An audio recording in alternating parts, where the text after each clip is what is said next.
இன்றைக்கி நம்ம என்ன பார்க்க போகிறோம்னா சிக்கன் சில்லி தான் பார்க்க போகிறோம். வாங்க பார்க்கலாம். நம்ம மஞ்சள்தூள் போட்டு கழுவி எடுத்துக்கிட்டோம். 1 ஸ்பூன் மிளகாய்த்தூள், 1 ஸ்பூன் பெப்பர் தூள், நம்ம 2 ஸ்பூன் கார்ன்ஃப்ளவர் மாவு சேர்த்துக்கலாம்.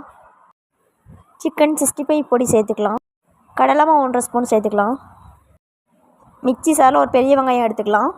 3 பச்சை மிளகாய் சேர்த்துக்கலாம். 3 துண்டு இஞ்சி எடுத்துக்கலாம். 10 பல்லு பூண்டு எடுத்துக்கலாம். இதெல்லாம் நல்லா அரைச்சி எடுத்துக்கலாம். இதை நல்லா அரைச்சி எடுத்துக்கிட்டோம். நம்ம அரைச்சி எடுத்த பேஸ்ட்டை சேர்த்துக்கலாம். தேவையான அளவு உப்பு போட்டுக்கலாம். ஒரு லெமன் எடுத்து நல்லா புழிஞ்சு விட்டுக்கலாம்.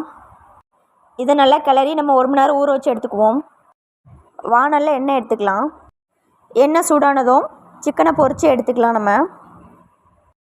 நம்ம சிக்கனை பொரித்து எடுத்துக்கிட்டோம். நீங்களும் இதை மாதிரி ட்ரை பண்ணி பாருங்கள். ட்ரை பண்ணி பார்த்துட்டு இந்த வீடியோ உங்களுக்கு பிடிச்சிருந்தா லைக் பண்ணுங்கள்.